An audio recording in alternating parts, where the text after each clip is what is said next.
It's the Fresh and Friends podcast, and there's a great show coming right up. All right, let's get into it. Anne, Leo, welcome to the Fresh and Friends podcast. You are technically on episode 1. The pilot episode of 0 failed. Okay. We recorded a second pilot episode, it failed. So you're kind of the pilot and episode 1 in the same same breath. What an honor. We're technically the post-pilot then, right? The post-pilot, The official first. The official first, yeah. That's How are a you privilege. both? I'm feeling great, thank you. After a long day of work. I mean, yeah. Yeah. For the fact that it's like 1:30 at home, I'm doing pretty good. Not super jet lagged or It's anything. 1:30 at home. It is. We're doing much better than I thought we would. Yeah. Honestly. Yeah. I think eating dinner really helped. Yeah. The burgers and Yeah. pizza and burgers and, And sliders pizza. and For anyone wondering, we're in the US. Yeah, we're in the Yeah. US, we're in Boston. We're actually on the 36th floor of the hotel yeah. in a penthouse. That's crazy. Recording it in a boardroom in a penthouse. I don't know how our life gets here, but it does. No, Thank you, pretty Siege. sick view as well. Pretty sick view, yeah. There's Yeah. all of Boston out behind us, and the river's over there, and past the dining room and the living room and the lounge, And the second dining room. and the second dining room and the Second kitchen and the bedroom as bathroom. well. You can see the river. There's a third bathroom as well. Yeah. It's absolutely lovely. But yeah, we're out in Boston. We're here for the 6th Invitational. It's actually a little bit weird for me because we've spent the whole day where Anne has been hosting and me and you have been answering Yes. Anne's questions. You're the And then we've got host. to the podcast and I'm hosting it and now you two are answering. But yeah, we're at the 6th Invitational. Obviously, all three of us are working the event as talent. So I thought that we'd kind of get into, I suppose, for you two, for your journey of how you went into your relevant, life with Rainbow Six Siege, and then how that ended up being into talent, basically. Yeah. Whoever wants to go first. How did you end up in talent, Anne? Well, I mean, after starting to play the game and streaming it myself, I remember like at the end of 2019, there was a tweet from Hap saying that he was asking for co-casters for the Challenger League qualifiers. Yeah. And I went up with that tweet to Colin and I said, I want to try this. Like, I think it's, Yeah. my parents always said I was like a speech waterfall, so I talk a lot. And I was like, this is cool, I want to try this. And Nicole was like, I don't know if that's for you, but I mean, try it. So I did. And then I think back at that time, we needed to be like the ESL community caster status in order to cast games herself. I applied, got it. Then there was a talent call for the Benelux League, our lovely little Benelux League. I know everyone loves to dunk on it, but I thoroughly enjoyed working it. Never once. Never. Yeah, no, it's okay. It was a talent call, I applied, got that. And I think it's mainly down to the people that worked in the Benelux League, the people higher up there that helped me get into things like a Challenger League, into SI with all of everyone's like recommendations that were working that SI. And then rolled into it as an analyst and currently hosting it. And I like it. Nice. So, was you a content creator before you started talent? You were streaming full time. Yeah, I was not full time. No, because I was Okay. streaming since the October 2018. So I'd be streaming for about a year and 3 months when I started casting. And the timing was around COVID because when I started, that was when around COVID hit. And for me, that meant that I couldn't continue my work as a primary school teacher. Gotcha. My contract didn't get renewed. And then I was like, what am I gonna do? I can't teach. I might as well try full-time streaming. I had 30 viewers at the time, Nice. so it was a very risky decision. When you went full time, you had 30? Wow. Yeah. Okay. So full-time streaming, 30 viewers, but it rocked up very quickly because I started full-time streaming in April, started trying it, committed to it in August, got partner in September. So Wow. it was Yeah, pretty fast. Yeah. Nice. And then you said 6th Invitational 2022. Yeah. Do you want to tell people how that came Yeah. about? Because that was a whirlwind, right? It was crazy. I was sitting at the dining table with my parents on a Thursday evening, and I opened I got my phone. I saw I got a Twitter message request from someone in ESL asking, "Hey, we need someone for SI by Monday. Are you available?" What?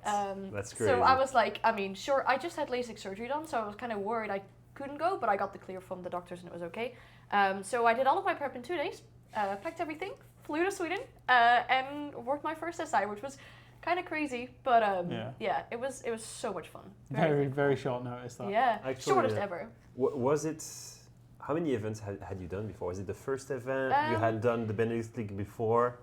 I worked Benelux League before, but it was my first like big international event. I worked aside before I worked a single Yeah, day in yeah. Europe League, so That's that crazy, was yeah. I did Challenger League before. That's Challenger League. And just to contextualize that from the point of view is like a lot of us had already been arranged for Six Invitational at that point. Yeah. And we got to the meeting the Thursday before. It was literally the same day that they'd messaged you. And we had a meeting with Ubisoft with ESL. And we went through everything. We was like, we have nowhere near enough talent booked for this. Like, we need more talent now. And this was like, obviously COVID was obviously an offline event and no crowd or anything like that. Yeah. And there was like, you came, somebody else got Demo. a call up. It was Ollie was already on, and Demo Ollie got- was already doing it. It was going to And be Ollie and Dev, wasn't it? Yeah, On and the then analyst desk. they swapped up the duos so that Yeah. Ollie could work with Demo and I could work with And Dev. you came in with Dev on the desk because Dev at that point hadn't yet worked with Mandy. Yeah. And then analyst from there. Yeah. And then transition to host. Yeah, it was a bit. I guess it came to as like a surprise to me because I remember being in a call with Ubisoft and Blast. I think this was after Was it Gators 8 in 2023, I think. Yeah. Going into phase 2 of that year. Yes, it was. Yeah. Because it was still in Paris, wasn't it? At that point? Yeah. And I think the idea was to get more ex-pro players on the desk as analysts. And obviously, I don't have. I mean, yes, obviously, I don't really have the experience like that as a pro player because I am a content creator. That's what I started off with. And they proposed the idea for me to start hosting. And I was like, I mean, yeah, I'd love to try it. That meant that I was hosting EUL the first 2 weeks. I did not, anticipate on that, but it was a lot of fun. And I feel like if I look back at the hosting, then I definitely think I have improved, and I am hungry to keep improving from here on. But I like it a lot. I think the Montreal Major, was the event that made me realize, okay, I really like hosting, and I might like it even more than analyst work. Yeah, nice. I think Leo will agree. I think from our point of view, having worked with you through that period, it's obviously night and day, which is as soon as you're going to go into a new role, you're always going to improve. But it's been. I think so far the event, especially this event, has we've been said it multiple times together. Amazing. Also sat with Tommy, also said it, our producer, but like I'm never lost. I'm always very driven, which is, like for viewers that are watching at home, but like as an analyst, it's the easiest job in the world because all you have to think of is what you're going to say. Yeah. And you don't bother thinking about how much time do we have on the desk, what's the next transition, who am I throwing it to? I have not once looked at a run-up show this event. You don't look at the run-up show. Don't. You just fully, trust the host. You have it's a big trust factor, isn't it? Exactly right. And so when you build that trust and you're in full trust of that host, you can just now fully rely on what you want to say, and sometimes have the creative freedom to go completely off-road and go away from what you initially prepared. And when you're reaching that point, it's because first, like, you're in a very good element of trust with your partner, but also with your host. And like so far at this event, I felt so comfortable. It's when things are rolling like this and it's well oiled, like a well-oiled machine, like it's so enjoyable. It's good to hear that. I mean, I think Manek and I were talking about how are we going to divide the shifts between the two of us for this SI. Yeah. And it was mainly so that it wasn't going to be too many late shifts into early shifts. But also I feel like it would have made sense because the majority of the NA desk is what Manek had worked the Montreal Major final with, the most recent work experience he had. And then for me, to start with YouTube for this event made just so much sense. Yeah, no, it's worked really, really nicely. This event's been absolutely fucking breezy so far. It's been nice. Okay, so Leo. Yeah. Former pro player, for those people who don't know you. Yeah, I started playing in December 2015. I was 15 years old. Okay. So in when the game came out. Yeah. Underage? The beta was underage. I qualified for Pro League being underage. Really? Yes. Okay. Did you play Pro League? No, I had to give up my spot because I did not cheat, unlike some certain people. Is there a lie detector here though? I mean, you can check. Polygraph. Polygraph right now. You can check. I was not in Katowice, but I qualified for Katowice, the first event. Yeah. That was a really tough one for me. I used to play this free-to-play shooter game, Skill Special Force 2.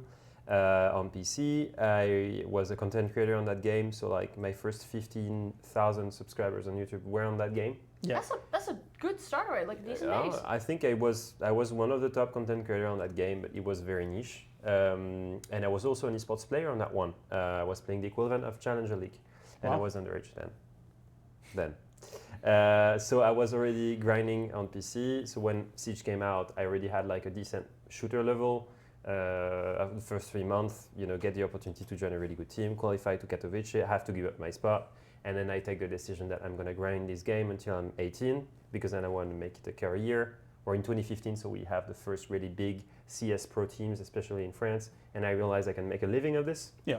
And so then my grind doesn't stop. I used my teenagers from 16 to 18 years old to go all over France in local tourneys and LAN events to get noticed. Eventually, build a semi-pro lineup with young French players. We beat some professional teams, so we get noticed. And as soon as I'm 18, I'm offered my first pro contract with Supremacy. Not the best season to start off, but I guess I showed good moments, and so Le Stream picked me up, and then that's the start of my pro career. Played for 4 years, 2 years in Europe, 1 year in NA, 1 year in Asia. Yep. I think obviously like the best year I had was in Europe with Le Stream and Giants, where This was 2019? 2019, Yep. so that we attended every event that year. Milan finals. The I only remember, European yeah. team to do that. We, I guess, got top 8 at almost every event, except for Six Invitational 2019.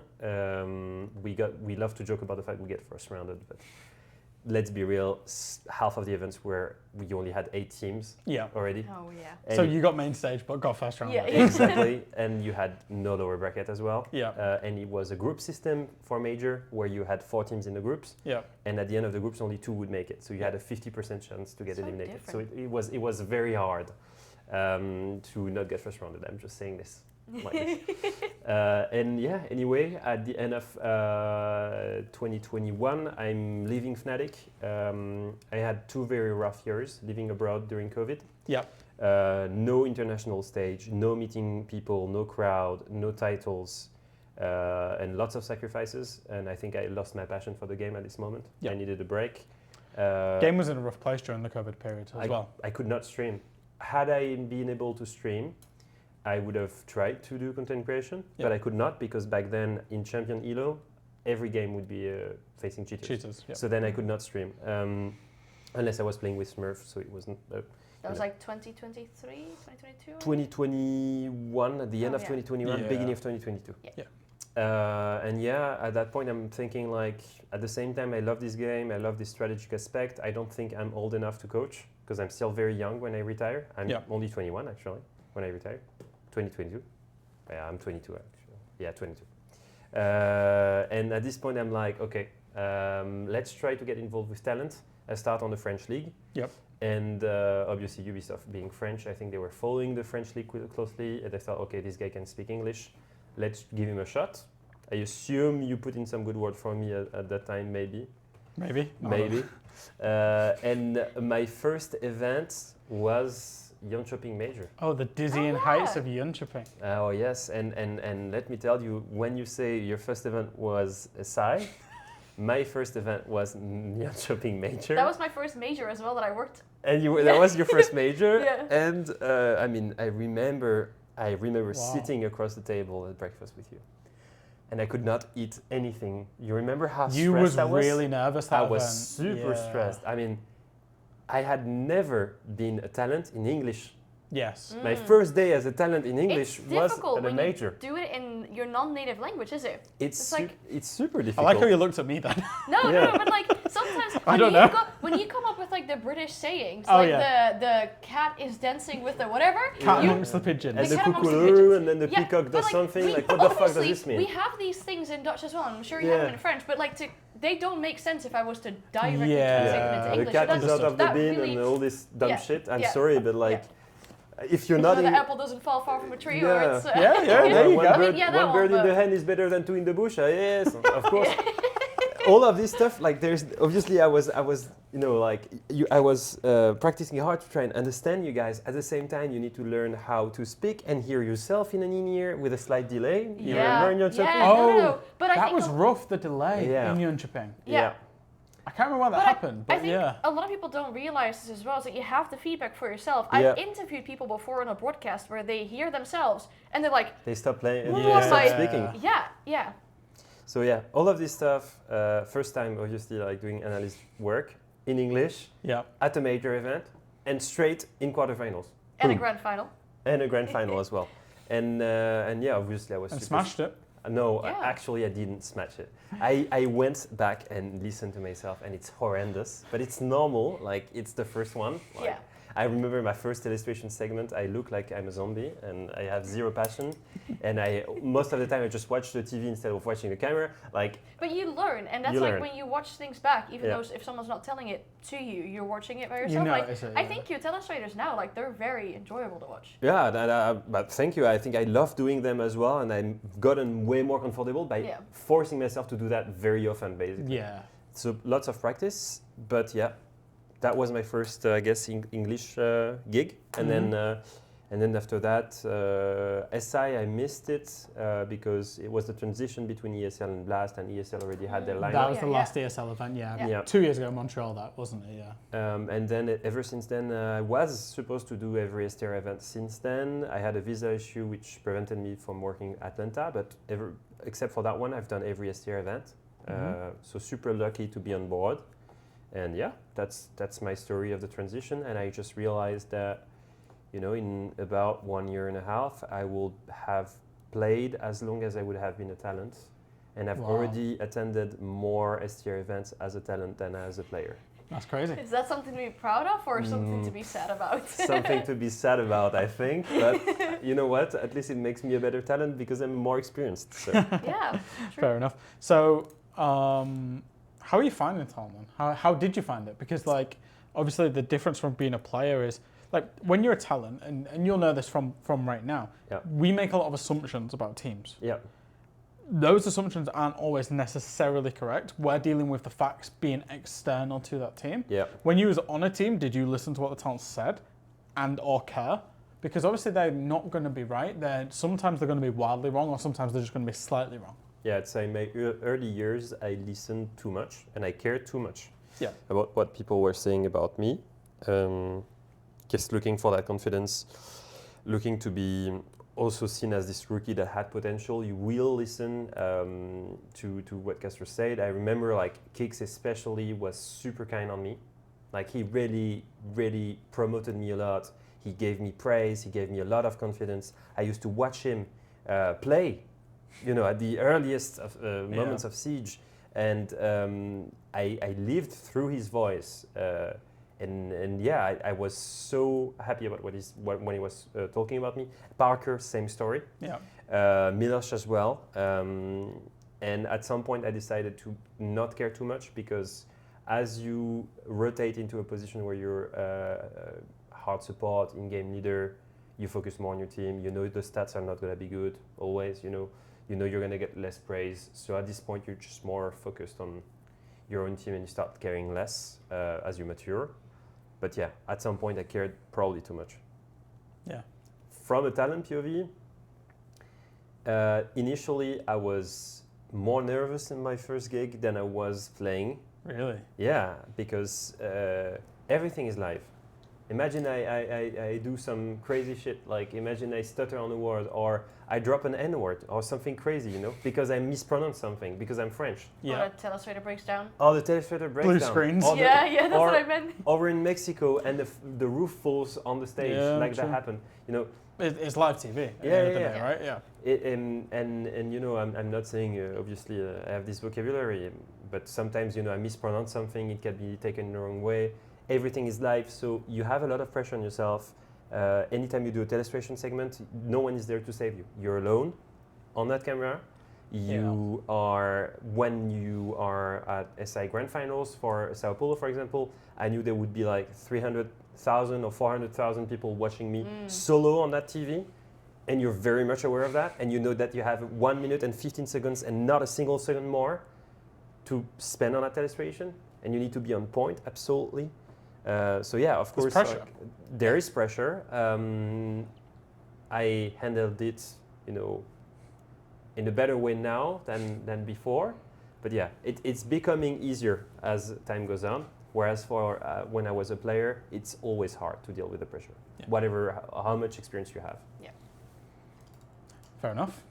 So I guess for the point of this episode that we wanted to do for the podcast. Obviously, we've got your stories now, very varied stories as well. What I wanted to get into is how do we prepare as talent for games ultimately? What process do we go through to get from finding out that we're covering G2 Liquid as an example that we're covering tomorrow to actually going and executing that? Yeah. And I suppose we can get it from both a host point of view and from an analyst point of view. I mean, we did our prep for it Together. just now before this. Yeah, but I feel like doing that prep together really helps. We'll obviously do our prep individually. Mine's going to be different than your prep. It's more statistics. Mine's going to be more like the storylines. I mean, I think my job is to look up things like, for example, like it being NJR's birthday today, or things like the teams having played against each other, or storylines of players from like between the rosters.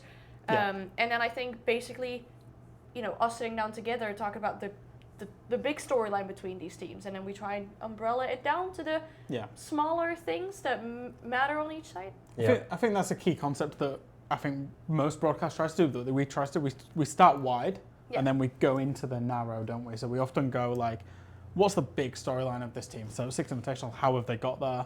Into like, now how are they playing? / then who's a player? Whatever.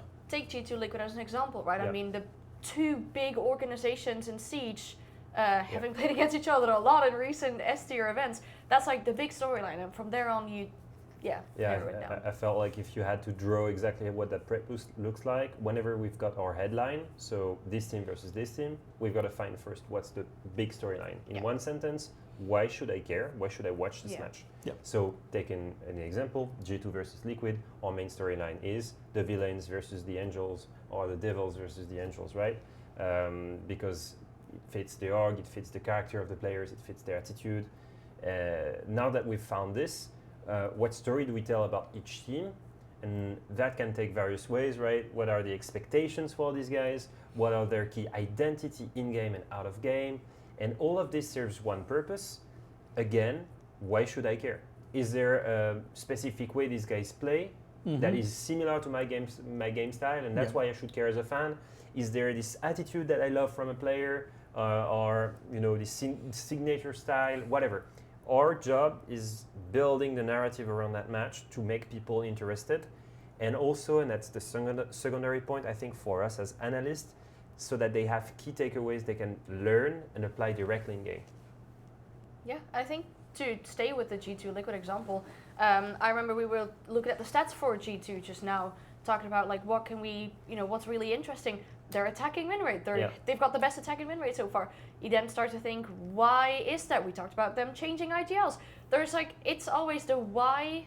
You can make a point, but I feel like we got to explain why are we making this point? Why is it so important? And I feel like that's what we're trying to do for the teams. Yeah, there's a lot of education, but like that education sometimes is very practical, and it's like a telestrator segment to like how to properly attack this bomb site. Cool, practical. I copy and paste this with my rank stack, and maybe I can win more rounds. And some others are just like education about, how do you fix a team that's struggling in attack? Well, you role change, you give leadership to someone else, you bring in a new coach for a fresh vision, and this is the end result. Boom, 20% more attacker win rate. So I think like it's a very cool mix, and what I love the most about it is that we get to be creative, because we work every day with a full setup with cameras, audio, a full production behind us, and we get to come up with new ideas every time. It's a dream job, to be honest. And our production will basically try and enact anything that we want as well, right? Could be photos, videos, graphic, like we're put in an ideal spot, and we're made also to be shiny, or I don't know if that's the right word, but like we're made to shine, right? People are trying to put us in the best light possible, which is also a cool job. I think it's ultimately as well, we want to, ultimately we're there to make the players look good, to make the product look good, to make everything look as good as possible. So I guess on that, we're also there to give our opinion on the teams, which doesn't always align. Yeah. So I guess for both of you, where do you stand on, and I'm not going to say shitting on teams, but at the same time, we have to criticize teams, but we're also there to big them up and big up the product. But shitting on them also does that.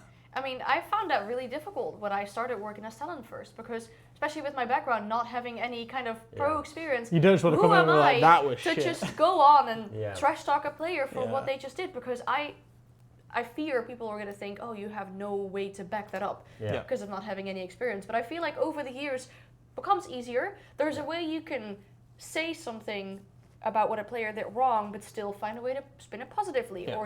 or if you have the proof to back it up, Exactly. Yeah. because of a genuine moment that happened, it makes so much more sense. But yeah, it's difficult and it's tricky as well, because I think, like you said, players when they start care about what Yeah. everyone says about them Yeah. as well. Yeah, I feel like there is a question of relevancy. So like just like you said, like if your background is a content creator and you come in and you are gonna criticize someone that has a 5-year-long pro career Yeah. in this game, Yeah. you better have facts with Yeah. you, right? You better have a clip, you better have The stats, receipts. you better Yeah. have something that's backing you up, right? At the same time, we're also here to put on a great show, and that means sometimes that we need to hammer down things, we need to exaggerate a little bit things. Yeah. That makes sense. I feel it's always easier for me to be harder on players that are maybe a little bit young or don't have the same achievements as I do. This Yeah. morning, for example, I decided to shit on Kobilax. And I know I can because I've had a much longer playing career than this guy and I've Yeah. got more achievements. But it's not about this, it's about facts, right? It's Yeah. about me being in his shoes before. And I know that I've been there, I've been shit at events, I've been a rookie before, I can speak about this. But every time, and that's the most important, it's got to be fair. Yeah. You have to be objective. You cannot be, pushing a certain. You can't Yeah. take a personal agenda into Exactly. No. Yeah. And it's not because you hate the player or anything. Not you at just all. want the best for them, probably, right? And you having been in a similar situation, it just, yeah. I will say very generally, one, obviously whenever we shit on people, the people who know that they've made the mistakes is the player themselves. You'll know that from a player point of view. I know that from being formally in coaching staff. Like when we get it wrong, you get it wrong, right? You know you've got it wrong because the result is usually bad. Yeah. But the second bit of it is actually, and this is a testament to a lot of our players, I think a lot of our current player base are very aware of the fact that we need to do our job in the way that we do it, and that will involve criticism. You know, I actually said to you in the elevator earlier, it's like, it's so funny because I tweeted about SSG because I thought they fucked their ban phase against VP. And I tweeted about that. And I've literally basically just said to the SSG coaching staff, I think you've done your job wrong on the players by going to these maps. And then we see them done. I'm like, hey guys, how's it going? Yeah. And it's like, they're still fine with it. They understand that it's part of the overall interest, because then obviously if that gets somebody interested, and be like, well, why did SSG mess that up? What are they doing wrong? And boom. So I do think our players and our scene, comparing it to some other esports certainly, and their player base and talent relations are not the best. Whereas I think for Rainbow Six, it is actually quite close and it's quite good. And we will always find ways to bring things positively. So going back to what we said today with Kobilax, for context, he was the worst rookie in Montreal Major with terrible statistics. And on first day of the event, he was also terrible at SI. So we started by saying like he really needs to wake up, right? Yeah. As soon as he woke up in game, as soon as he had great moments, the first thing we did after that map was highlight him, praise him, show that he's got potential, he has talent. So we have to be fair in our statements because it's normal to the viewers. And that's very fair, right? Yeah, that's us saying we need this guy to step up. Yeah. And then when he does, it's very right that we then give him the praise for stepping up. And I will say that in the past, from my experience, there were desks that were too negatives. Mm-hmm. Like there were desks that would be, for the sake of the show, maybe saying that all these teams were shit and like saying like this playstyle is not working. Shock. And I think we found throughout the month like a good balance where we're hard on teams when they deserve to be, screamed at, but also we are trying to have a positive spin on things most of the time. I think you do have to remember as well that take this event. This event is like the 20 best teams in the world. Yeah. In Wild Siege, it is the 20 best. Whereas there's when we going to be watch disparities. EUL. But there's going to be disparities between the first place team at this event and the Of 20th course. place team. That's going to look like the 20th place team is shit, but they're still better than the 100th place team in the world, right? Yeah. So it's like, it's all relativity, but it's Exactly, yeah. we still try and do it positively, but that doesn't mean we can't criticize as well. Yeah. But I think we're getting better at finding that balance. Yeah. The casters not so much. The desk is good. See, there we go again. Shit talking And people, that's what we're good at. And that's another war. Nah, no, that was just a joke. That was just a joke. No Reddit threads about the desk, is there? No. It's always the casters being negative. I think that pretty much concludes it. I basically just wanted us, the whole point of the podcast is to be nice and short and sub 30 minutes if possible. But yeah, I just wanted to get both of your views on getting into talent work, because I do find everybody has a different story going into talent work. Nobody has a defined path of, I started out being a caster at tier 5 and ended up in tier 1. But, pro player, content creator, former coach, and other people have taken various different routes in. And then just how we prepare for a game and how we approach our desks, which I think is very cool. So, thank you both. Obviously, if you've got any socials you'd like to plug, any YouTube channels, Twitches, in-game charms, lower thirds are coming up, the whole lot, probably not, but there you go. Thank you for the invitation. You will not save my engagement. No one is on my social media anymore because I'm not a player and I don't tweet anymore. But everyone go follow FastAnne because she's still very active on social media. We just decided what I should tweet as well before this. Podcast was delayed because you was tweeting. Yeah, sorry. I mean, thank you. It was good fun. I mean, if you do want to ask for a plug, I stream and have a charm. I guess that's it. You do have a charm in the game, so make sure you subscribe to FastAnne on Twitch. Cheers. Thank you for that. Yeah. And that'll do it for this episode. Tune in for the next one. That'll do. Fuck knows. I'm terrible at that. Thank you, guys.